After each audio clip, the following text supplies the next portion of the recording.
안녕하세요. 김홍수입니다.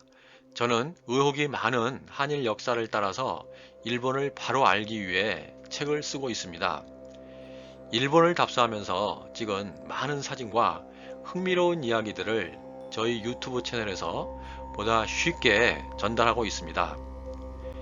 이번에 소개하는 영상은 고구려의 고분벽화에서 많이 보이는 삼조가 들어가 있는 해, 두꺼비, 토끼가 들어가 있는 달, 그리고 청룡, 백호, 주작, 현무의 사신도의 모습이 일본에서는 어떤 형태로 남아서 전해지고 있었는지를 알아보는 이야기입니다.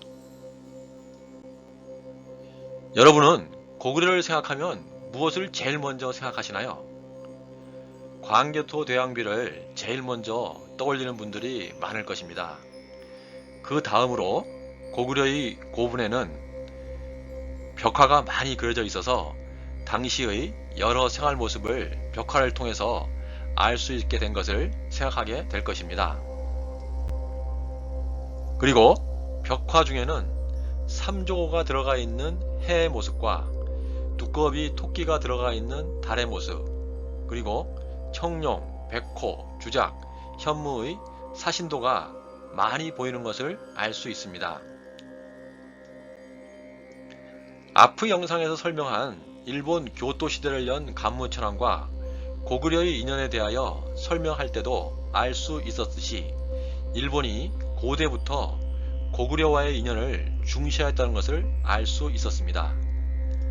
고대 일본의 역사 중심지는 현재 오사카의 나니와궁, 나라현의 아스카 가시하라의 후지하라궁, 나라시의 헤이조궁, 교토의 헤이안궁에서 주로 정치가 이루어졌습니다. 그 중에 오사카의 나니와궁, 나라현의 후지하라궁, 나라시의 헤이조궁에서 보이는 고구려 고군 벽화의 흔적을 알아봅니다. 먼저 오사카의 나니와궁 유적이 있는 곳으로 갑니다. 오사카의 나니와궁이라는 이름은 오사카 시내의 번화가 도톤보리가 있는 남바라는 지명에도 남아 있습니다.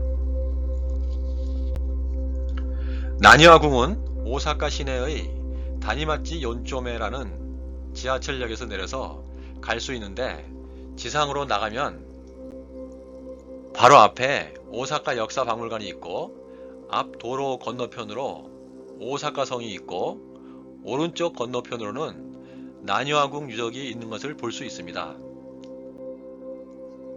관광객들이 이 지하철역에 내리면 임진왜란을 일으켜 한국인에게 피해를 준 도요토미 히데요시가 축성한 오사카 성으로 가는 경우가 대부분인데 이 성보다 오사카 역사박물관과 나니와궁 유적을 방문하면 고대에 있었던 한반도와의 긴밀한 교류 역사도 알게 되고 오사카가 변해오면서 이 지역에 있었던 한반도 관련 지명들이 어떻게 변해왔는지에 관한 지도 등 의외로 많은 자료들도 확인할 수 있습니다. 나니와궁 유적은 넓은 평지에 그 당시의 건물의 초석 등이 남아있는 정도이나 이 궁과 관련된 많은 내용은 옆에 있는 오사카 역사박물관에서 살펴볼 수가 있습니다. 오사카 역사박물관에는 나니와궁의 시대라는 상설 정시관이 있는데 나라 시대의 궁에서 행하는 의식을 대형 스크린에서 설명하는 모습을 볼 수 있습니다.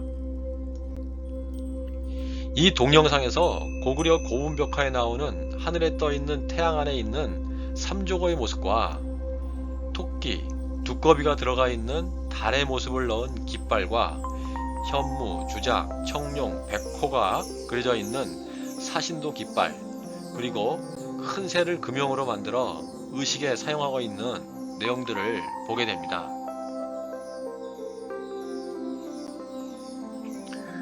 다음으로 찾아가는 곳은 나라현의 남쪽에 있으면서 고대 한반도의 수많은 도래인들이 정착하여 지금도 수많은 유물 유적과 이야기가 남아있는 아스카의 북쪽 지역에 있는 후지와라궁 유적입니다.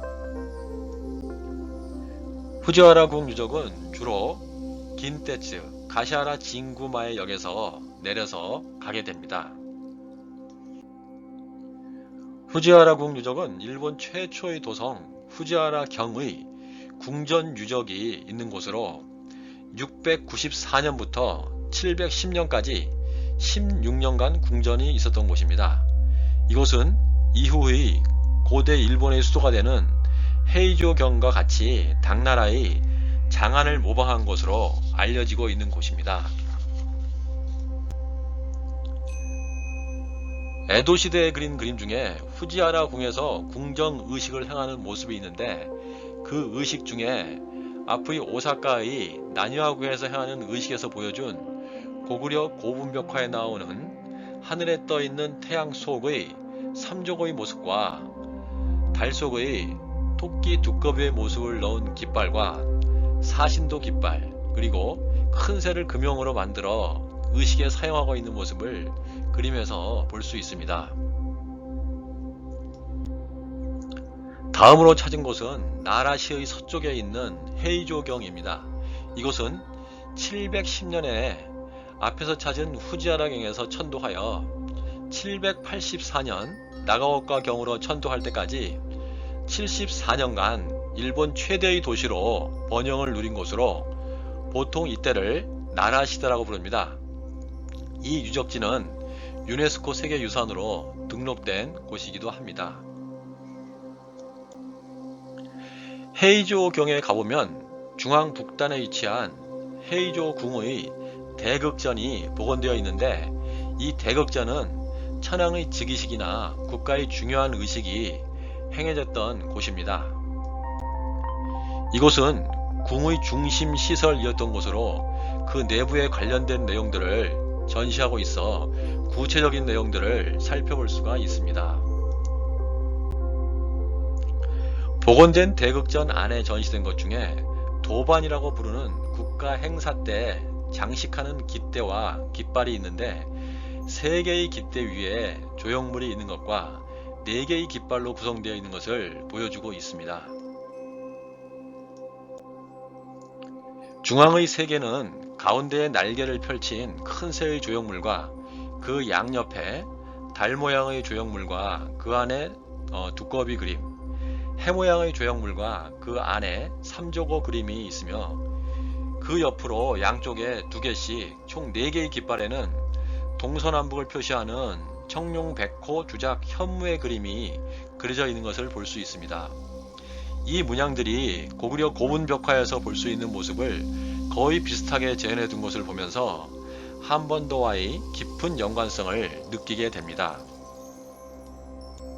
고구려 고분벽화에서 보이는 삼조가 들어있는 해와 두꺼비가 들어있는 달의 모습, 그리고 사신도의 모습을 고대 일본 정치의 중심지였던 3개 지역의 궁에서 확인하면서 고대 일본이 한반도의 국가들과 깊은 관계를 맺어 많은 흔적이 일본 열도에 남아있는 것을 알고 있지만,